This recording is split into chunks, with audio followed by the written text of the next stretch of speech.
Para fazer uma análise ainda mais profunda, debater com a gente essa crise financeira do Estado, a gente já vem conversando nas últimas semanas muito com ele, mas hoje ele está aqui ao vivo no estúdio da CBN, inclusive você pode acompanhar pela transmissão no Facebook, o professor Luiz Roberto Cunha. Bom dia, professor, como vai? Bom dia, Bianca. Hoje aqui ao vivo, aqui, para ver como é que funciona. Um pouquinho corrido, uma loucura daqui de lá, mas a gente vai levando, né, professor? Sempre tentando trazer aqui a melhor qualidade, as informações para o nosso ouvinte. Eu agradeço a participação aqui no estúdio hoje. Uma honra e um prazer.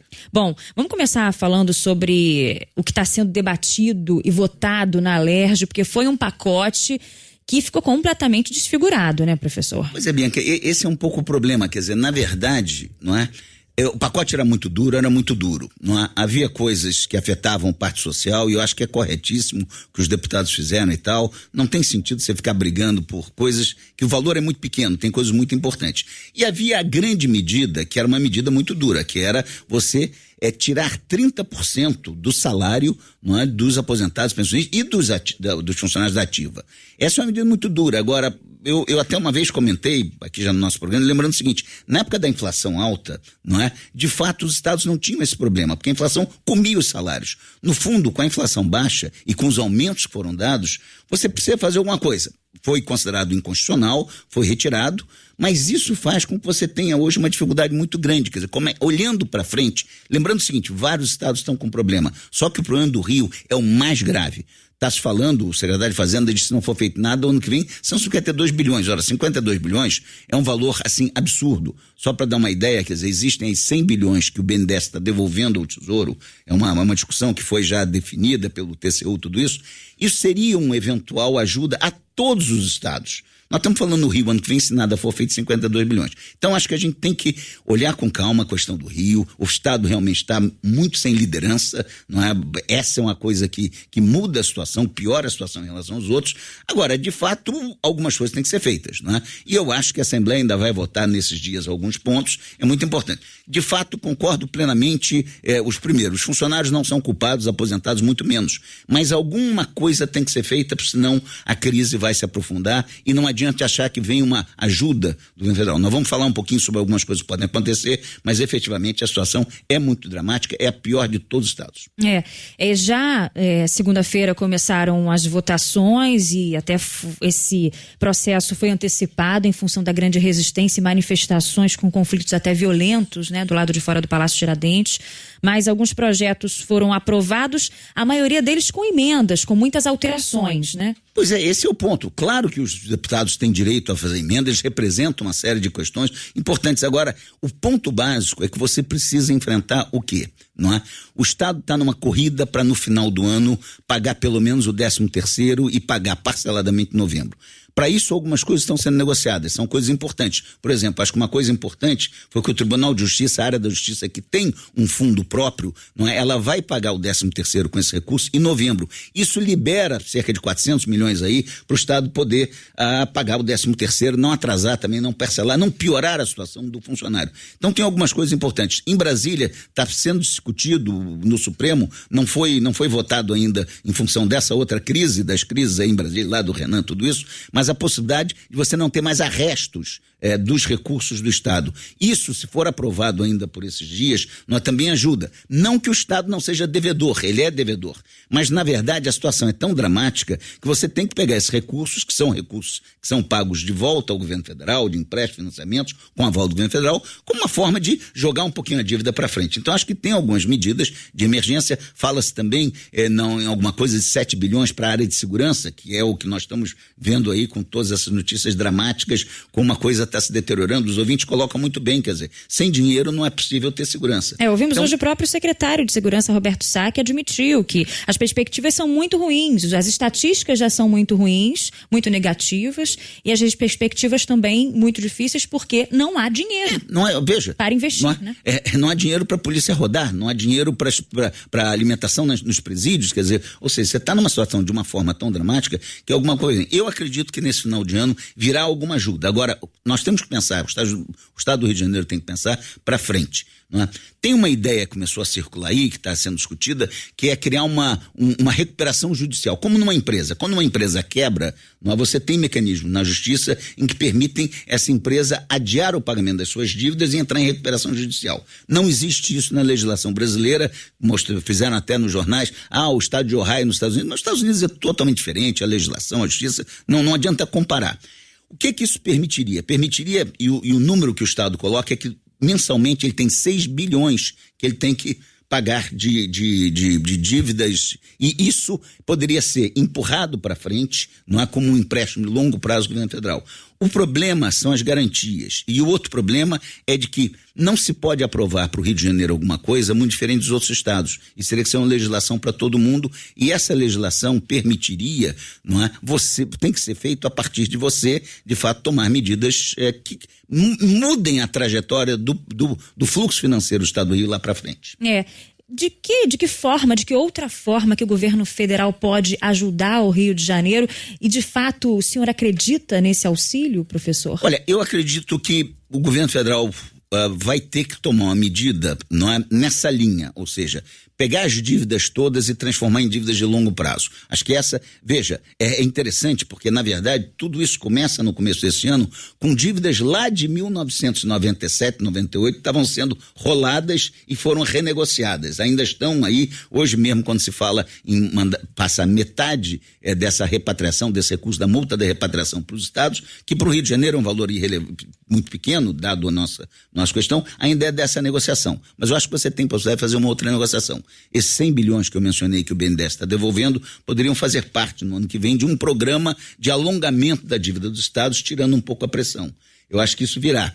Para a segurança, é óbvio que o governo federal tem mecanismos onde você tiver situações mais dramáticas de segurança, o Rio será claramente o primeiro, eventualmente o Rio Grande do Sul, Minas Gerais, que são os que estão com maior problema, eu acho que você vai ter um apoio específico para a segurança. Não é? Isso é uma obrigação do governo federal, não é? Seja através da Força Nacional, seja eventualmente até através de tropas federais, dependendo da gravidade da situação. Nosso ouvinte aqui, Alexandre Paixão, na verdade o Elcio Quintanilha, ele fala pela transmissão do Facebook que, na opinião dele, a única saída é uma intervenção federal.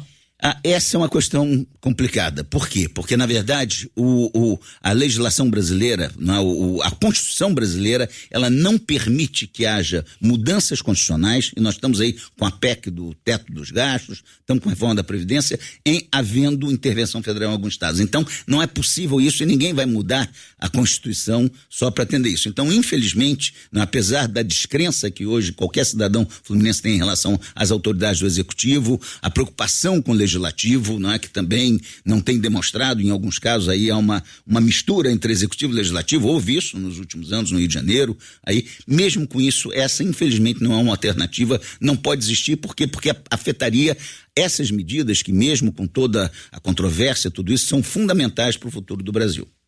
Bom, queria comentar com o senhor também a respeito de uma reclamação que tem sido constante do governador Luiz Fernando Pezão a respeito dos arrestos, dos bloqueios nas contas. Ele disse que isso está dificultando muito, ele não está conseguindo definir prioridades porque não está conseguindo mexer nas contas. Esse é o problema de curtíssimo prazo. Eu acho que essa discussão que vai ocorrer ainda, espero que ainda na semana que vem no Supremo, daria impediria que o arresto fosse feito quando você tem que pagar folha de pessoal. Isso acho que é uma dessas medidas que no final do ano pode dar uma certa aliviada aí, principalmente no 13º e nesses pagamentos a longo prazo, em 7, 8 prestações aí que estão sendo feitas. Mas vejam, essa medida ela não resolve a coisa estrutural. Eu acho que a gente tem que entender o seguinte: quanto mais você vai dando paliativos, mais você gera uma certa... Não estou dizendo que o governo não esteja preocupado, claro que ele está levando bomba literalmente, mas efetivamente você tem que olhar para soluções mais amplas e mais longo prazo. Então é importante o que a Assembleia ainda vai votar. Apenas aumentar de 11% para 14% a contribuição da Previdência não é uma solução. Alguma coisa a mais, no caso do Rio, por um período de transição, um período de 1 ano ou 2 anos, enquanto você rearruma as contas, vai ter que ser feito. Eu acho que, infelizmente, como eu disse, no passado a inflação resolveu o problema, comia os salários. Agora não tem mais essa inflação, é pequena, mas você tem que ter alguma coisa que enfrente essa questão do buraco que não é culpa dos funcionários, mas é um buraco muito complicado. Em algumas participações aqui a gente também recebendo manifestações de trabalhadores que falam que não é o povo que tem que pagar essa conta. E sobre salários, o senhor chamou a atenção para esse acordo que foi feito com o TJ, né, anteontem, que liberou um pouco o Caixa para pagamento dos próprios servidores do judiciário e para terminar de pagar o salário de outubro ainda, né? Porque o de novembro deve ser parcelado novamente. Eu acho que isso vai ajudar também um pouquinho no 13º, quer dizer, o valor aparentemente são cerca de 400 milhões, não é? Isso pode ajudar também, dado que eles vão pagar o 13º do judiciário e vão fechar novembro, eu acho que isso pode ajudar um pouco na questão do 13º.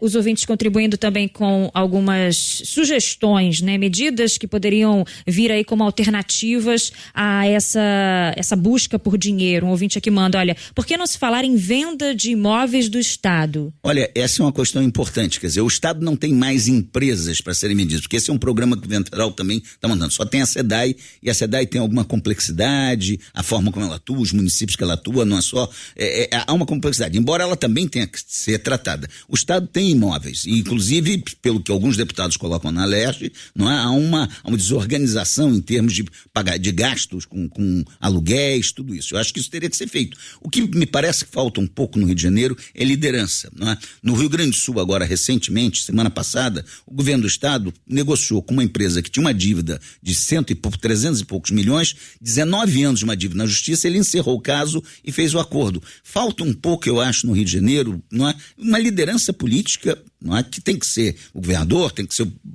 falta um pouco isso para fazer algumas negociações. O que a gente está vendo é uma coisa muito, não se tem uma luz no final do túnel, porque de fato, não é? A nossa situação é muito pior do que o Rio Grande do Sul e que outros estados.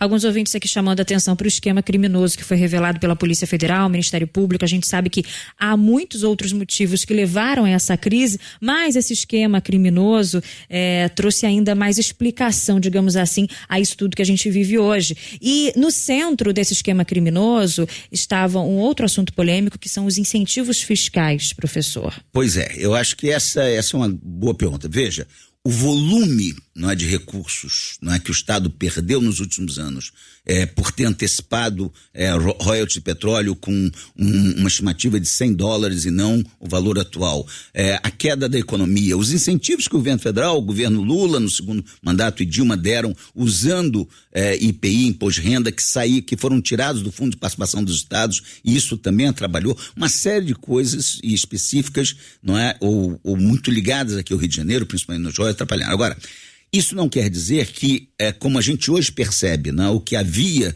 de corrupção no Estado, isso não quer dizer que isso também não tenha uma responsabilidade. Não é o valor que importa, 300, 400 milhões, não tem a ver com os bilhões, não é, do buraco que foi formado. Mas isso mostra como no Rio de Janeiro a preocupação dos dirigentes não era a sociedade do Rio, não eram as pessoas, não era o Estado. Quando a gente diz que no Rio de Janeiro uma série de medidas foram tomadas erradas, faltou planejamento, faltou olhar para o futuro e ver que a crise vinha aí, de repente surpreende numa situação dramática, a gente percebe que as pessoas estavam com outros interesses, os dirigentes estavam preocupados, era no seu benefício próprio e não no benefício da sociedade.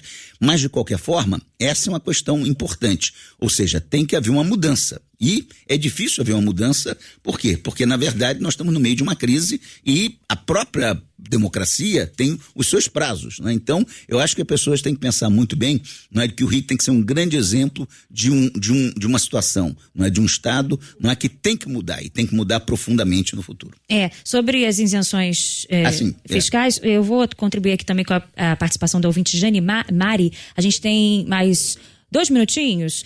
A Jane Mari falando que até agora não estamos vendo ninguém questionando a quantidade de isenções fiscais que este governo concedeu. E a cobrança da dívida de grandes empresas, só os servidores vão pagar a conta, mas os próprios parlamentares que querem abrir uma CPI para investigar os incentivos fiscais estão com a preocupação de não demonizar essa questão, né? Veja, no fundo, o secretário de Fazenda, me parece que ontem ou antes, nessa semana fez uma declaração dizendo que os dados que a própria Secretaria de Fazenda tem não permitem avaliar corretamente a situação. Por isso é que a edição da Justiça é muito boa. Vamos investigar, vamos ver. Agora, temos que lembrar o seguinte, não é? Existe no Brasil uma guerra fiscal, ou seja, os estados ficam disputando a trazer empresas que não geravam nenhum emprego e muito menos tributos no Estado, não é? Os estados ficam disputando isso. Então, essa questão da guerra fiscal é uma questão que independe do Estado. O Estado até justifica, com razão, a Federação de Indústrias justifica que você, essa receita não ocorreria. Agora, o problema básico é a forma como ela foi feita. Vejam só, nas joalherias. Hoje, soubemos que joalherias tinham incentivo. Qual é a razão de uma joalheria ter incentivo se a geração de emprego é muito pequena e ela, na verdade, pode se localizar em qualquer lugar? Algumas delas até têm lojas, em Nova York, no exterior, tudo isso. Então, eu acho que há um descalabro no que foi feito. Agora, não se pode negar, não é, de que é fundamental para que haja geração de empregos que esses incentivos sejam concedidos. Tem que separar um pouco o joio do trigo. Tem que ver o que foi errado e o que é certo, e não se pode, como colocou bem a Bianca e outros parlamentares, demonizar um programa que é um programa que todos os estados fazem e que é importante para a geração de emprego e de tributos no futuro. Professor, eu agradeço muito sua participação aqui com a gente, hoje mais ainda, com a sua presença aqui no estúdio da CBN. A gente vai continuar conversando sobre crise nos próximos dias, com certeza. Infelizmente, vamos ter que continuar conversando sobre isso, Bianca. Agradeço Obrigado. Também a todos os nossos ouvintes que participaram aqui ao longo dessa conversa com o professor Luiz Roberto Cunha.